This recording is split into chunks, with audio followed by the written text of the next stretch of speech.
Welcome to the witness table. Chairman Comer, I welcome your testimony. Thank you, Mr. Chairman, Ranking Member McGovern.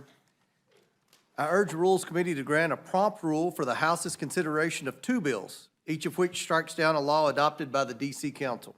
One of the bills is my House Joint Resolution 24, disapproving of the District of Columbia's Local Resident Voting Rights Amendment Act of 2022. The other bill is Representative Clyde's House Joint Resolution 26, disapproving of D.C.'s Revised Criminal Code Act of 2022. Our nation's capital city is in crisis. Crime is rampant. Students in D.C. public schools suffered historic learning loss because Democrats kept schools closed. Buildings are sitting empty while federal workers continue to work from home. We talked about that last week. But the D.C. Council has chosen to prioritize legislation that will make things worse. This includes a bill, the Local Resident Voting Rights Act Amendment of 2022, to allow non-citizens, including illegal immigrants and foreign employees at embassies openly hostile to the United States, to vote in local elections. This move by the D.C. Council dilutes the votes of American citizens, including the many residents of the district who struggled and sacrificed to obtain legal citizenship. Voting is a pillar of American democracy and a constitutional right that must be protected and preserved for citizens of our country. Voting is how Americans exert their will upon the government. Voting ultimately determines how laws are written and enforced so that citizens can shape the rules under which they can earn a living and be protected from harm. Voting is an essential privilege and responsibility established at great cost throughout our nation's history.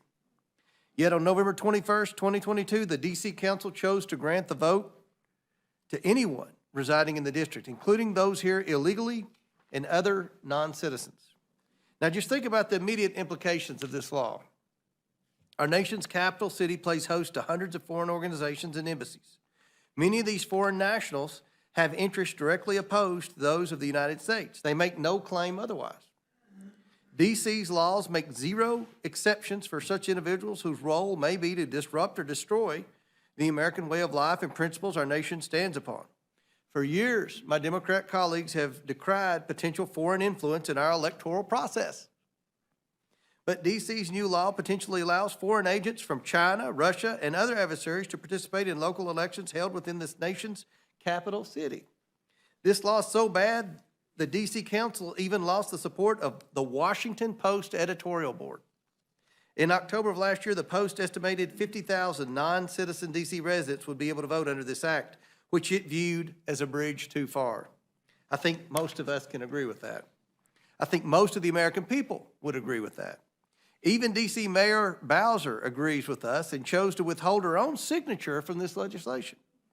While the bill was ultimately enacted without her support, it is shocking that even the progressive Democrat mayor of D.C. does not support the actions of the out-of-control D.C. Council.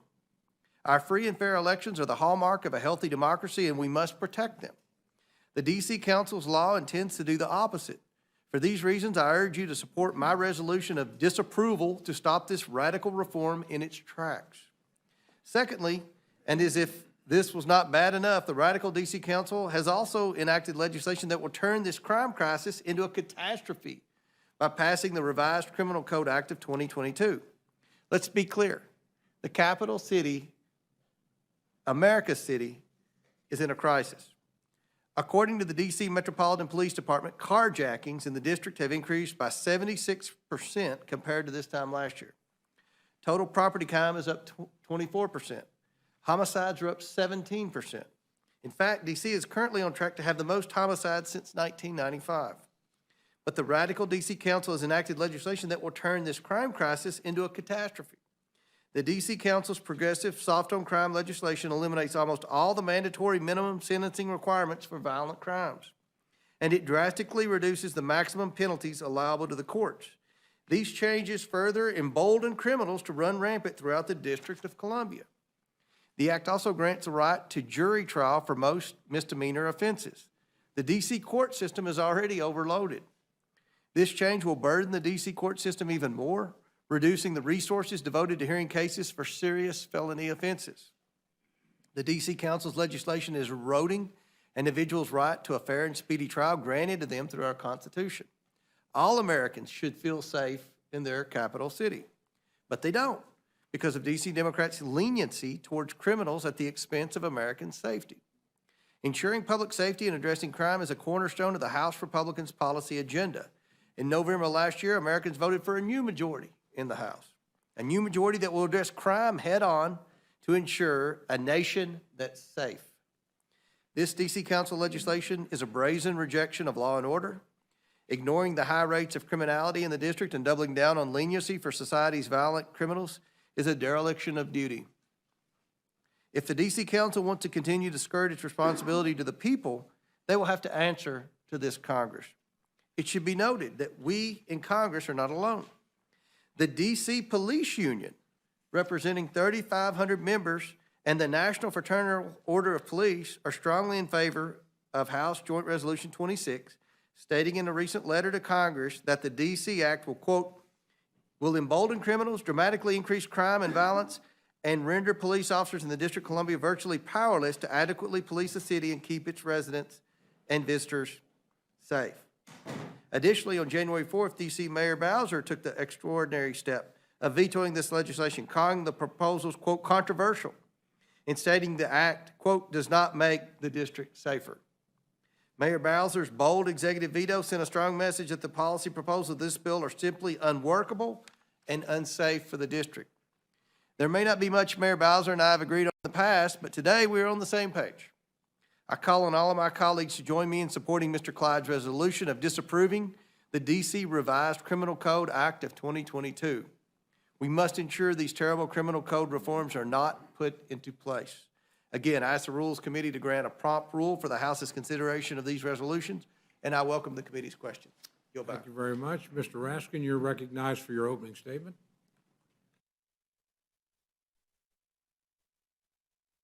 Thank you, Mr. Chairman. It's good to see you, and Mr. McGovern, it's good to see you.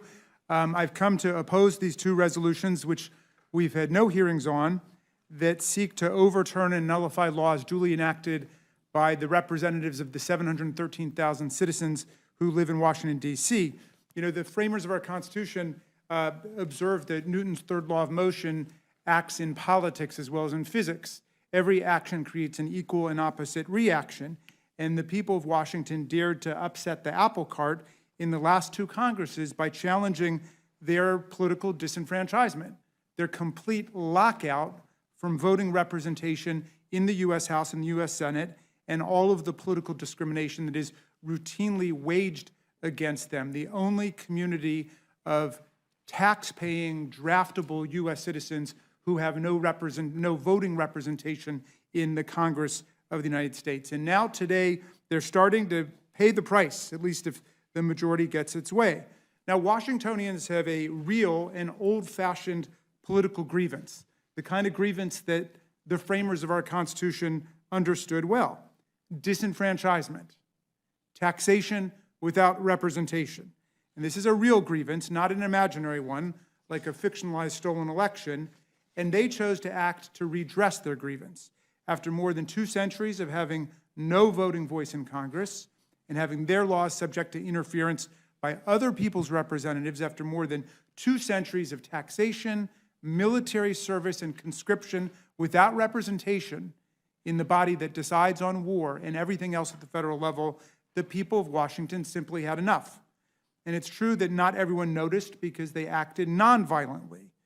Even though they live right nearby, they didn't come and storm the Capitol and beat the daylights out of 150 Capitol police officers, breaking their arms and legs and ribs and jaws and noses, leaving many of them permanently injured and disfigured and traumatized.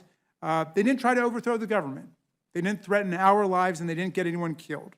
Indeed, on January 6, 2021, hundreds of Washingtonians serving as Metropolitan Police Department officers or Capitol Police officers and many others defended the Capitol with their bodies and their lives, while out-of-state insurrectionists and coup plotters and cop haters descended on the Capitol to attack us.